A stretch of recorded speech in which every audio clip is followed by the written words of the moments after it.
Do you need a fiduciary? Well, what is that? It's somebody that treats your money as if it were your money and they were in a similar situation. It's a professional. They're registered people.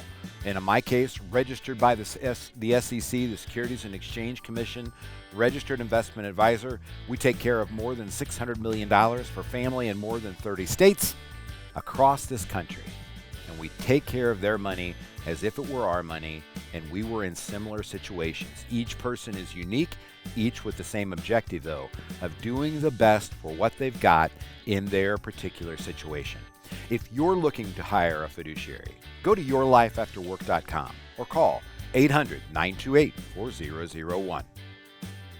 Welcome back to Your Retirement Playbook. The theme of this entire show are retirement roadblocks. We're going to talk about drawdowns. Yes, they are real. And how will a drawdown impact your chances for success in retirement? First of all, let's recap. What's a drawdown? A drawdown is whatever your high water mark is in your account. So your statements come in, and the one 2 months ago said you had $1 million. And the one you have today says $800,000. And it's never been above $1 million. Well, your drawdown was from that high water mark, that highest print, that $1 million, down to wherever it is today. So if it's at $800,000, that is a 20% drawdown. Drawdowns are real. Do they hurt you? Well, always go to one of the rules, understanding the three phases of finance. My friend Ed Slott says it doesn't matter if you're in the third quarter and kicking the other team's fanny. If you lose at the end of the game, it didn't matter. There's nothing that goes in the history book about who was up in the third quarter or even ahead at halftime. You've got to win the game, and that means you're going to go through three phases of finance. Accumulation. That's where you're putting money in. You have two goals: the percentage of your income that you're saving, and secondly, building tax diversification. You should have no interest in where the market is, where the economy is. Just keep putting the money into it, making sure, again, you're building tax diversification and that you're saving the proper percentage. Believe it or not, people do often save too much. A higher percentage than they need. And you don't want to do that, especially if you're single, getting married, and trying to maintain that attitude. It becomes a very, very challenging thing. Eventually, the amount of money that you have saved will be much larger than the amount that you're adding every year. And that's when you really go into preservation. The amount that you're saving matters. Please continue to do it. It's good for you to do that for lots of different reasons. But the amount that you've already got matters more than the amount that you're adding. That is what we call the preservation stage. And this is where you've reached that $1 million, and it has fallen down to $800,000 simply because of market movement, not because you've pulled any money out. And that 20% drop is painful. Drawdowns are real, and they have real emotional impact. There's something about not being up at that high water mark. I've always tried to tell people that for the most of us in America that are in 401ks and IRAs, we are not true investors where we talk about owning 2% of Coca-Cola or 5% of Amazon. We don't have that kind of wealth. What we try to do are be sophisticated savers.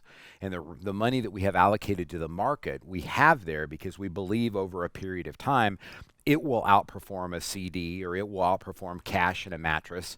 And we have to protect not just principal on a given day, but also against inflation and business risk and credit risk and interest rate risk and all of the other 11 to 12 risks that are out there that you've got to take care of. Monsters in the closet that will truly destroy your retirement if you are not careful.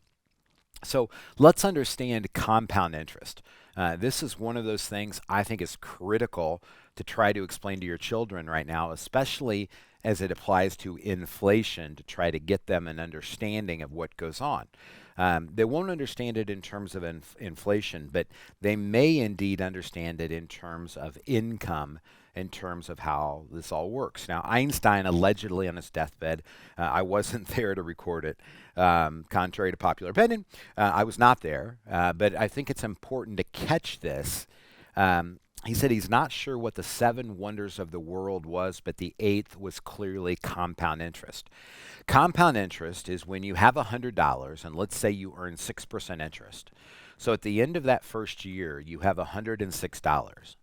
Now in year two, you earn another 6%, but you don't have $112. You have more than that. Because at the end of the second year, you earned 6%, not on the $100, but also 100 plus the 6 you'd earned in interest the previous year. That's really what compound interest is. It's when you have interest growing on your interest, or compounding, if you will, growing on your interest. That's why it's always important to understand how things compound. Remember, bonds don't compound. They pay coupons, the payment goes out to you, it does not stay inside of the bond. A bank, on the other hand, tends to compound quarterly, and the money tends to stay in the CD. So it's a little bit different of a world if you think about that and understand where it goes. But here's the example that I would give your kids. You have $100, or if you need to use 10 to make a bigger point, and they lose 50% one year. So you may have to explain what that percent means, but you lose 50% one year and you gain 50% the next year. Many people, again, not listening to this show, you have to remember you are not average, right? If you're taking the time to listen to this show, you're not average. Many people believe if you lost 50, made 50, you're back to square one. You started all over, and that is not the case. Let's do the math. You had $100, you lost 50%, you're down to $500. Right? You gain 50%. You're only back to 750. You've got a long way to go. So drawdowns are not only real, but they require compound interest to get you up as well as take you down. When you look at this in the world of inflation, it's purchasing power. People will tell me they need a 3% withdrawal rate or distribution rate to be able to maintain their standard of living so that their income's increasing by 3%. Okay, how long does it take that 3% before the compounding of that need on your additional money runs you out of cash? It's easy to say I need less money, that inflation is not that big of a deal. Well, inflation is real, folks, just like drawdowns are real. You have to be aware of how this works. So now we're in a period of time. This is Your Retirement Playbook. We're talking about distribution and will drawdown impact it? And the answer is yes. And this is one of those things that gets confusing to people. It's what we would call a black swan in math. Once I tell you this, it's very, very obvious. It's easy to get. It's understandable, but nobody sees it until it occurs. And what happens in the accumulation phase? So think about an airplane taking off. In that accumulation phase, as you're going up, you had those two goals: saving the right percentage of your income, right? And building the tax diversification.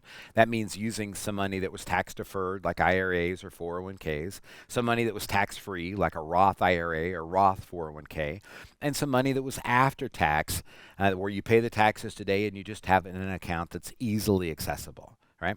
Those are the two objectives for the accumulation phase as the plane takes off. Then all of a sudden you've gone into preservation. And this is the only time when somebody mentions a portfolio, 60-40 or 70-30, one of those things. It's the only time I think it has any legitimacy at all, if then. We certainly don't use it as fiduciaries. We adjust based on a risk barometer. It's proprietary, but based on economic numbers. And if you want to understand more about how that works, we talk about the risk barometer periodically on the Market Carver. That's a video that we release every week. It's free. Simply go to yourlifeafterwork.com, get on our list, and you'll actually get our newspaper column or our Market Carver, as well as Elements in Focus that talks about what's going on in the tax code right now that you need to be aware of. And Grant Sullivan, our manager of operations on the financial planning side, one of my students from Purdue years ago that graduated with a degree in financial planning, Aaron Rayum, our director of financial planning, the two of them create Elements in Focus and really do a great job. So again, you can go to yourlifeafterwork.com and get signed up for that. So in preservation, you've got a percentage allocation that you keep, hopefully, from beginning to end. Remember, when somebody talks about an average return, the only time it matters, if you were there beginning, middle, and end, if you're in and out and trying to figure out what's going on with the market, average returns simply are immaterial. They don't matter. You weren't there to get the average. You had to be there in the beginning of the good or bad time, the middle of the good or bad time, and the end of the good or bad time. Then you can tell me what the average return was. Without that, you really have nothing. Distribution is where life becomes more difficult. It is an entirely different environment because most of us still have in our heads that great love for an asset value, that $1 million in that account, or that 1,000,008. That many people coming off the radio. That seems to be the magical number right now. 1,000,008, and I've saved and I've accumulated this over the years. What does it mean? How do I use it? But we've fallen in love with that asset value, if you will, without recognition of income. We know that we're going to need income and distribution, but we don't know how to translate the amount of money we have in the account to the income that we'll need. How much can we take? How do we get it out? Those are all questions that we answer in a Next Steps meeting, by the way, if you go to yourlifeafterwork.com and get signed up. But inside of distribution, you have to understand when a market goes down, so you're experiencing what we call drawdown, right? It's not as high as it once was. When you're in distribution, you're actually taking money out of the account. And when you take money out of an account when the market is down, that dollar or whatever you took in a distribution never gets the opportunity to grow back up. And one of the sheets I had years ago, I believe it was from 2000 to 2007, I think. Please don't quote me on that. But it was a study that actually came out of Merrill Lynch before they were at Bank of America. And it showed the average rate of the return of the market. And these are made up numbers, but let's just say it was 10%. And somebody was taking a distribution rate of 8%. Right? And so you'd ask how much money they had 10 years later or 7 years later, whatever it was. It was 97 to 2007. So it was a 10-year period of time. How much money would you have? The average rate of return in the market was 10. The distribution that you were pulling out was 8. How much money would you have at the end of 10 years? And most people said, well, you've got 2% left. You got compound growth, so you've got X amount of dollars more than the initial $100,000 that the chart showed that you had. So the answer is you actually ran out of money in the 7th or 8th year. How's that possible? Well, because distribution is different. It's critical to understand it. It's why you need a professional, in my opinion, to help you manage the distribution phase. When you pull out money, even though the average return, which remember, you had to be their beginning, middle, and end, even though the average return was greater than the distribution rate, the market volatility killed distribution. That's why your two most important things in distribution are the level of volatility and the tax rate you're paying on the average dollar you pull out. Please be careful out there, ladies and gentlemen. Accumulation, you're putting it in. Preservation, you've got a strategy in place. Distribution truly is an art that most people simply aren't prepared for. Call us, 800-928-4001.